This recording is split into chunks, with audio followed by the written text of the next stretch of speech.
आज की इस विस्तृत चर्चा में हम प्रोफेशनल ट्रेडिंग के इर्द गिर्द बुने गए उन तमाम रहस्यों को सुलझाने वाले हैं। अक्सर ट्रेडिंग की दुनिया में एक होली ग्रेल या किसी जादुई फॉर्मूले की बात तो सबने सुनी होगी, है ना? एक ऐसा सीक्रेट जो बिना नुकसान के सिर्फ मुनाफा दे। लेकिन सच क्या है? सच तो ये है कि लंबी अवधि की सफलता किसी जादुई क्रिस्टल बॉल से नहीं मिलती। इसके पीछे एक सख्त सिस्टम और प्योर मैथमेटिक्स का हाथ होता है। तो चलिए आज इसी सस्पेंस से पर्दा उठाते हैं। जरा सोचिए, मार्क मिनर्विनी जैसे दिग्गज स्टॉक मार्केट विजार्ड और 1980 के दशक के बिल्कुल नौसिखिए टर्टल्स के ग्रुप में क्या कॉमन हो सकता है? पहली नजर में लगेगा कि शायद कोई जादू है या किस्मत, लेकिन ऐसा बिल्कुल नहीं है। इन दोनों ने यह साबित कर दिया कि असली और टिकाऊ मुनाफा हमेशा एक सख्त, नियम आधारित प्रणाली से ही आता है। आज के इस विश्लेषण को हम 5 हिस्सों में बांटेंगे। सबसे पहले 2 बहुत ही मशहूर ट्रेडिंग सिस्टम्स को समझेंगे, फिर ट्रेंड बनाम रेंज मार्केट्स का अंतर देखेंगे। उसके बाद उस गणित पर बात करेंगे जो असल में मुनाफे की नींव है। इसके अलावा रिस्क ऑफ रूइन से बचने के तरीके और अंत में एक ट्रेडिंग एज को कैसे सुरक्षित किया जाए, इस पर गौर करेंगे। तो चलिए बिना देर किए अपने पहले भाग की तरफ बढ़ते हैं और उन 2 बहुत ही आकर्षक रणनीतियों को डिकोड करते हैं जो हमेशा नए निवेशकों को अपनी तरफ खींचती हैं। सबसे पहले बात करते हैं मार्क मिनर्विनी की बेहद फेमस एंट्री रणनीति की, जिसे वॉलेटिलिटी कंट्रैक्शन पैटर्न या वीसीपी कहते हैं। इसे समझना काफी आसान है। होता क्या है कि जब कीमत एक कंसोलिडेशन फेज में जाती है तो वॉलेटिलिटी यानी उतार चढ़ाव एकदम सूखने लगता है। चार्ट पर जो ट्रेडिंग रेंज होती है वो सिकुड़ने लगती है और वॉल्यूम गिर जाता है। इसका सीधा सा मतलब है कि बड़े संस्थागत निवेशक चुपचाप शेयर जमा कर रहे हैं और यहीं से मिलता है एक बेहतरीन लो रिस्क एंट्री पॉइंट, ठीक किसी बड़े ब्रेकआउट से पहले। अब ये 19W 19/740 जैसी शब्दावली थोड़ी मुश्किल लग सकती है, लेकिन असल में ये सिर्फ टेक्निकल फुटप्रिंट्स हैं। चलिए इसे डीकोड करते हैं। मान लीजिए 19W का मतलब है कि एक बेस 19 हफ्तों से बन रहा है। 19/7 दिखाता है कि पहली गिरावट 19% की थी, जो सिकुड़ते सिकुड़ते सिर्फ 7% रह गई। और 40 का मतलब है कि इस पूरी प्रक्रिया में कीमत 4 बार सिकुड़ी है, बिल्कुल एक पजल की तरह। इसी तरह से प्रो ट्रेडर्स किसी परफेक्ट सेटअप का असली डीएनए पहचानते हैं। दूसरी तरफ हमारे पास एक बहुत ही दिलचस्प टर्टल ब्रेकआउट रणनीति है।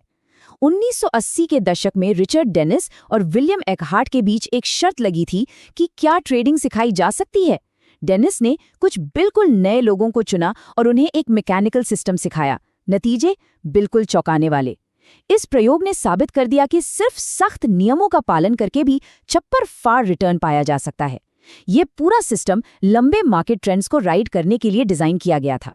इस टर्टल सिस्टम के नियम एकदम क्रिस्टल क्लियर थे। सिस्टम 1 कहता है 20 दिन के हाई पर खरीदो और 10 दिन के लो पर बाहर निकलो। सिस्टम 2 कहता है 55 दिन के हाई पर एंट्री लो। जैसे जैसे मुनाफा बढ़ता है पिरामिडिंग के जरिए पोजीशन बढ़ाते जाओ। और सबसे खास बात, इसमें जोखिम को बाजार की वॉलेटिलिटी पर आधारित 2N स्टॉप लॉस से कंट्रोल किया जाता है। यानी ट्रेडिंग से सारी फीलिंग्स और भावनाओं को बाहर निकाल फेंको और सिर्फ सिस्टम को फॉलो करो। अब आते हैं अपनी चर्चा के दूसरे और बहुत ही अहम हिस्से पर। ये वो ट्विस्ट है जहां हम समझेंगे कि आखिर क्यों ये होली ग्रेल या परफेक्ट दिखने वाले सिस्टम भी धड़ाम से गिर सकते हैं। इन 2 तरह के बाजारों का फर्क समझना गेम चेंजर साबित हो सकता है। ट्रेंडिंग मार्केट्स में एक साफ दिशा होती है, कीमतें लगातार नए हाई बनाती हैं। यहाँ ब्रेकआउट और पुलबैक रणनीतियां एकदम सटीक बैठती हैं। लेकिन रेंज बाउंड मार्केट्स बिल्कुल अलग होते हैं। यहाँ कीमतें एक दायरे में सपोर्ट और रेजिस्टेंस के बीच झूलती रहती हैं। यहाँ फोकस मीन रिवर्जन पर होता है, यानी कोई भी एंट्री लेने से पहले ये जानना बेहद जरूरी है कि बाजार का मूड कैसा है। तो असली मुद्दा ये है कि अगर एक साइडवेज चॉपी मार्केट में वो शानदार टर्टल ब्रेकआउट रणनीति लगा दी जाए तो क्या होगा? जाहिर सी बात है, ब्रेकआउट्स बार बार फेल होंगे और सारी पूंजी गलत दांव में फंस जाएगी। रणनीति को बाजार के मूड के हिसाब से एडजस्ट न कर पाना ही वो सबसे बड़ी गलती है जो अक्सर नए ट्रेडर्स करते हैं।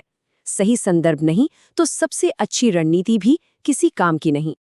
चलिए अब थोड़ा ग्लैमर से बाहर निकलते हैं और बात करते हैं असली बॉस की, यानी ट्रेडिंग के गणित की। ट्रेडिंग किसी एक नतीजे की भविष्यवाणी करने का नाम नहीं है। ये एक गणितीय कसिनो चलाने जैसा है जहां सब कुछ प्रोबेबिलिटी और आंकड़ों पर टिका होता है। ये डेटा ट्रेडिंग के सबसे बड़े मिथक को चकनाचूर कर देता है।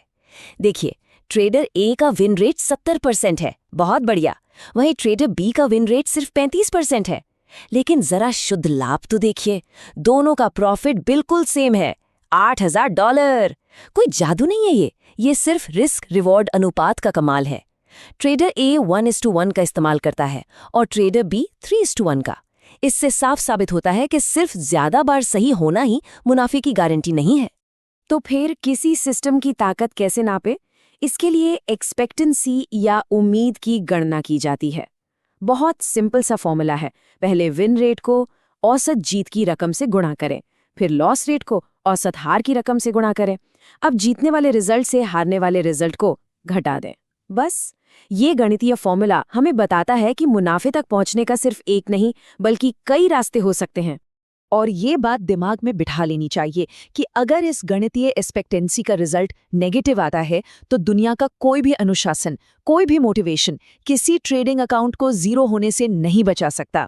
अगर सिस्टम में सकारात्मक एक्सपेक्टेंसी नहीं है तो ट्रेडिंग करना पक्का एक हारने वाला गेम है।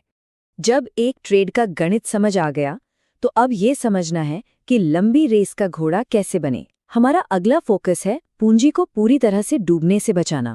यहाँ एक बहुत ही डरावने लेकिन सबसे जरूरी कॉन्सेप्ट की एंट्री होती है, रिस्क ऑफ रूइन।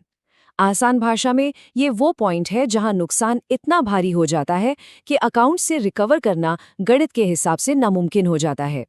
ये हमें रातों रात अमीर बनने के ख्यालों से खींचकर अपनी पूंजी को सुरक्षित रखने की ज़मीनी हकीकत पे ले आता है।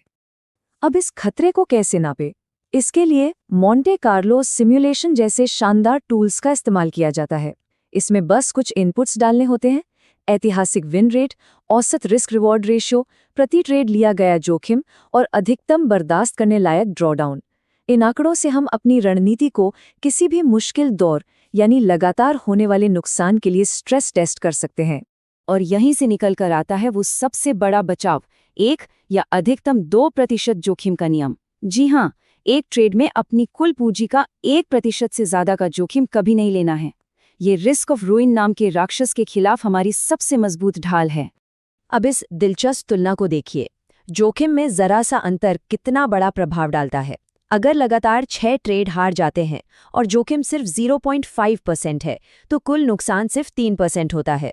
लेकिन अगर यही जोखिम 1.5% हो तो वही 6 हार अकाउंट में 9% का बड़ा डेंट मार देती हैं।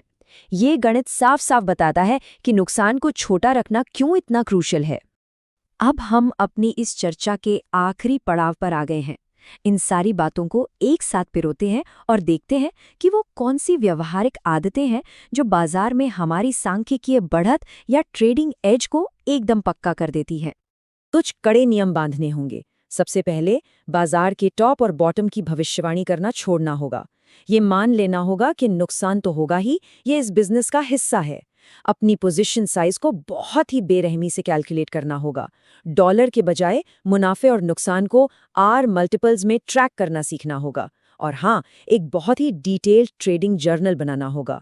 प्रोफेशनल ट्रेडिंग कोई सट्टा नहीं है, ये नियमों से चलने वाला एक सख्त बिजनेस है। एक बात हमेशा याद रखनी चाहिए, बाजार के असली महारथी अपने जीतने वाले ट्रेड्स के सपने नहीं बुनते रहते।